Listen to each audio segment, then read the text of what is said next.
Patricio nació y creció en tres estados de la República: Veracruz, Sinaloa y Puebla, y también en la Ciudad de México. Acudió a escuelas públicas, aunque no estudió en ninguna de ellas. Estudió, ahí sí, la carrera de técnico en caricatura e historieta, y más tarde una especialidad en humor gráfico. Ha trabajado como monero en múltiples diarios y revistas, ilustrando libros ajenos y publicando otros propios, e inexplicablemente ha ganado algunos premios. Actualmente continúa haciendo monos y en sus tiempos libres estudia la historia de México y muchos otros temas de su interés. Y hoy está en entrevista con nosotros para hablarnos sobre su libro México antes de ser México, número 4, Los mayas clásicos, publicado por Grijalbo. Pues Patricio, bienvenido a esta entrevista. Buenas tardes. Muchas gracias, Tocaya. Encantado de estar con ustedes. Cuéntanos cuál fue el acercamiento de niño a la caricatura y a los moneros. ¿Recuerdas también cuál fue la primera caricatura de tu autoría? Híjole, mira, mi acercamiento es muy sencillo de contar. Con eso te cuento todo. En mi recámara de niño, que estaba llena de libreros, mi cabeza daba a una pared y en la parte de arriba había uno de los anaqueles del librero, que estaba lleno de historietas de los agachados de Ríos. Entonces yo estiraba una mano, tomaba un ejemplar de los agachados, lo leía, terminaba, lo dejaba y tomaba otro. Entonces desde muy chiquito, gracias André, desde muy chico me dediqué a leer caricaturas, sobre todo de Ríos, porque era lo que yo tenía a la mano, ¿no? También, fíjate que esa es una cosa muy bonita. Mi papá, vivíamos en Sinaloa, en Culiacán, y mi papá, que trabajaba en un organismo de gobierno, que trabajaba con campesinos, tenía un compañero que se dedicaba a hacer caricaturas, porque hacían cosas en cómic. Yo tenía como 5 años. Y ese señor se llamaba Roberto, era mi mejor amigo. Entonces yo llegaba a la oficina de mi papá cuando íbamos a recogerlo, subía unas escaleras y me sentaba con él y nos poníamos a dibujar. Entonces mi contacto con la caricatura fue desde muy pequeño, muy fuerte. Mira, no me acuerdo de la primera, pero lo que sí te puedo decir es que yo desde primero de primaria era el típico niño que se dedica a hacer caricaturas de los maestros, de sus compañeros y todo eso. Entonces, recuerdo muy bien que tenía yo un amigo en la primaria, que además era mi vecino, que también dibujaba muy bien. Entonces, lo que hacíamos era que los dos llegábamos a la escuela con el cuaderno, con los colores y plumas y lápices, nos sentábamos lo más lejos que podíamos del maestro o de la maestra y nos dedicamos a hacer caricaturas de fútbol. Recuerdo que hacíamos por temporadas, ¿no? Dibujos de fútbol americano, de fútbol soccer, de lo que fuera, o de superhéroes, y ahí me la llevé toda la primaria. Entonces sí me acuerdo mucho de eso, aunque no te podré decir cuál fue la primera, sí me acuerdo desde luego de esa época, porque fue todo lo que hice en la primaria y en la secundaria y en la preparatoria. ¿Conservas aún esos primeros dibujos? No los primeros, pero sí tengo muchos dibujos de cuando yo tenía 13, 14, 15 años. Incluso me topé hace poquito una caja enorme de dibujos de esos. Y fíjate que yo tenía una caja de cartón llena de mis cuadernos de infancia y muy tierna juventud, pero es así, no tengo idea de dónde quedó. No sé si está en casa de mis papás o si, como decía mi abuelita, se perdió en la noche de los tiempos. No sé. Sería padrísimo algún día que tú fueras compartiendo esas ilustraciones de juventud. Sí, fíjate que me encontré unas bien padres de cuando tenía yo 14 o 15 años, que pues yo me la pasaba dibujando, entonces tengo folders enteros de esas ilustraciones que están padres. Hablando ya del libro, comienzas el libro diciendo: la historia de los mayas ha sido frecuentemente incomprendida, malinterpretada e incluso brutalmente distorsionada. ¿Qué te motiva a adentrarte a escribir sobre la cultura maya? Pues mira. Para eso me tengo que remitir a la colección completa de Ujú. México antes de ser México, ¿no? Porque no es solo los mayas. Más bien, mi intención fue, cuando empecé con este proyecto por ahí del 2015, contar la historia del México indígena, de México antes de ser México, de una manera que fuera accesible, divertida, porque me di cuenta de que por un lado, igual que yo, muchísima gente, muchísimos mexicanos y mexicanas no conocen esta historia, que es una historia de, estamos hablando de 3000 años, porque no nos la enseñaron en la escuela. Y por otro lado, yo que tenía interés en esa historia y que empecé a leer, me di cuenta que los materiales con los que me topaba en buena medida eran inaccesibles, porque eran materiales, libros de especialistas, escritos para especialistas, muy difíciles de entender, muy complejos. Entonces ahí se juntaron estas dos cosas, ¿no? El deseo de contar esta historia y de contarla de esa manera. Y así fue como progresivamente fui avanzando en esta larga historia hasta llegar al tomo 4, que fue dedicado a los mayas o que está dedicado a los mayas, porque siendo una civilización tan compleja, tan vasta, necesitó de un libro para ellos solitos, porque pues en un capítulo no era suficiente. En el libro mencionas varios extranjeros que vinieron a fotografiar, dibujar, comprender la cultura maya. Antonio del Río, Ricardo Almendaris, Frederick Waldeck, Augustus Le Plongeon, Le John Plongeon. Le Plongeon, John Lloyd Stephen, entre otros. Esa perspectiva del extranjero hacia esta cultura maya. Háblanos un poco de esto. Pues mira, efectivamente el primer capítulo del libro decidí hacerlo así porque yo mismo me topé con un libro de Fondo de Cultura Económica que creo que se llama Los primeros exploradores, y lo que yo leí ahí me pareció fantástico, ¿no?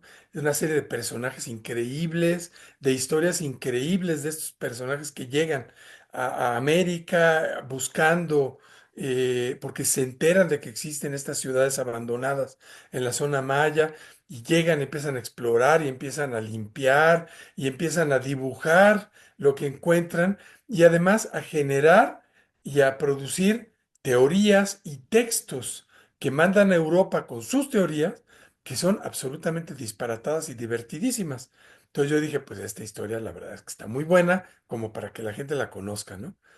Y de ahí, bueno, también es interesante ver cómo los primeros que llegan no tienen ni idea de lo que hay ahí, y Ujú. algunos de ellos son muy buenos dibujantes y producen unas litografías increíbles, pero totalmente fantásticas y fantasiosas, y cómo poco a poco van llegando otros exploradores con mayor conocimiento, con mayor, una aproximación más científica, que empiezan ahí sí a descubrir cosas muy interesantes, hacer retratos muy interesantes de lo que van encontrando, y, y que esas, primero litografías y después fotografías, se vuelven material de estudio muy importante.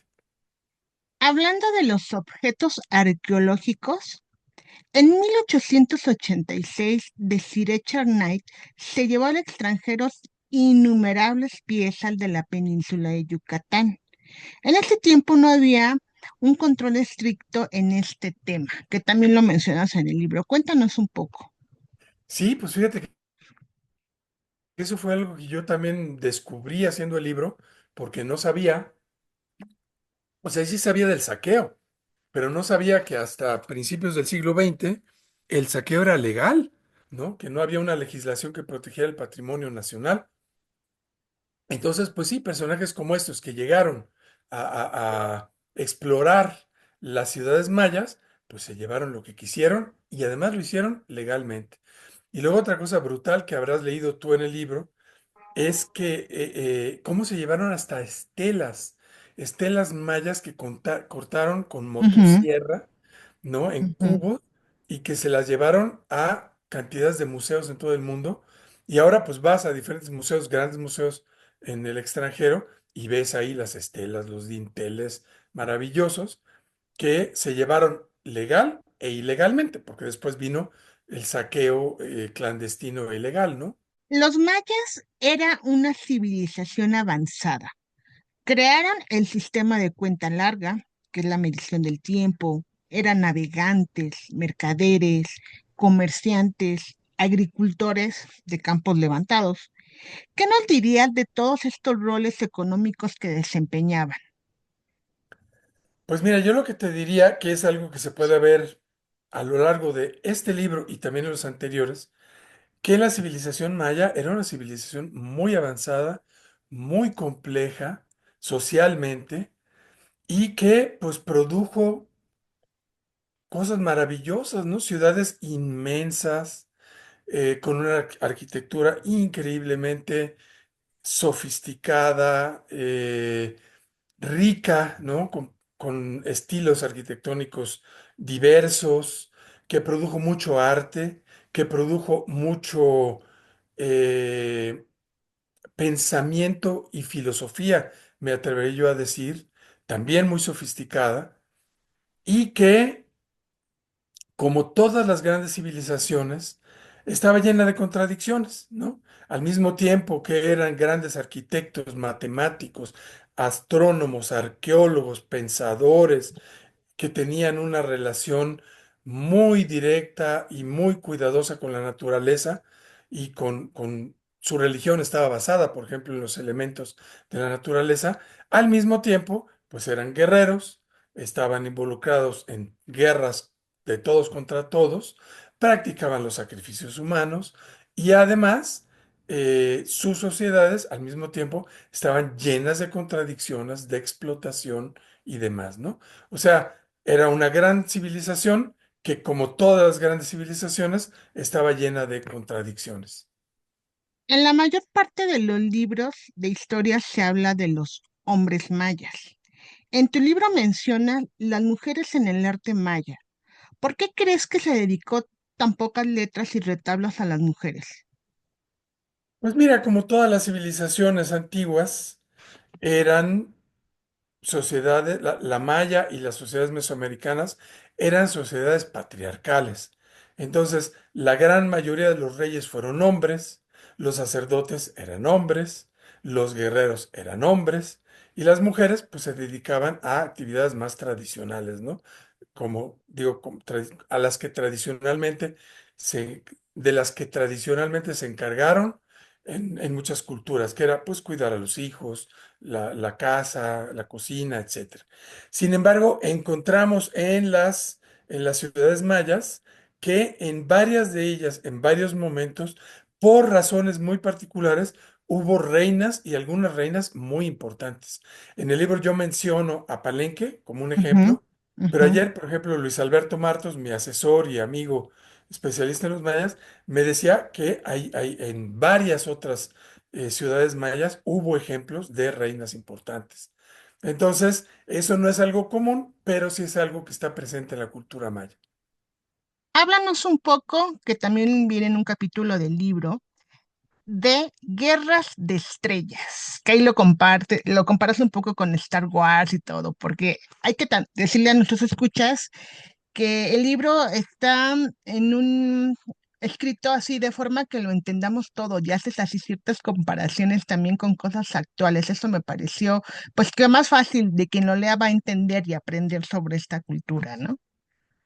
Claro, para quienes no lo sepan, estos libros son hechos eh, con un lenguaje muy accesible, muy sencillo, y además con caricaturas y con Ujú. humor, ¿no? O sea, son libros divertidos, no son libros aburridos. Y bueno, pues este asunto de la Guerra de Estrellas fue algo que yo me topé haciendo la investigación, que fue un tipo de guerra particular que empezaron a implementar, a hacer algunas ciudades mayas, que eran las que tenían sobre todo contacto y relación cercana con Teotihuacán, que fue la gran potencia dominante del periodo clásico. Y entonces lo que pasaba era que, utilizando sus conocimientos astrológicos, identificaba que ciertas posiciones de Venus en el cielo eran propicias astrológicamente para la guerra, ¿no?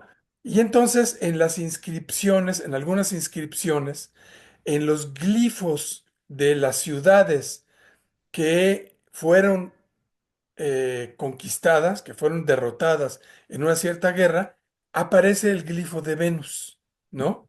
Y entonces lo que se decía es que esa ciudad había sido derrotada por una de esas guerras, de ese tipo de guerras que era la Guerra de Estrellas. Y entonces, pues yo lo que hice fue hacer la analogía con Star Wars, con la Guerra de las Galaxias, Ujú. como un mecanismo humorístico que haga más amena la lectura, ¿no? El maíz es hasta nuestros días la base de la alimentación. Y en el tiempo de los mayas, la forma predilecta que lo usaban era para el pozol o cayem, una tradición que sigue hasta nuestros días. Cuéntame un poco de esto.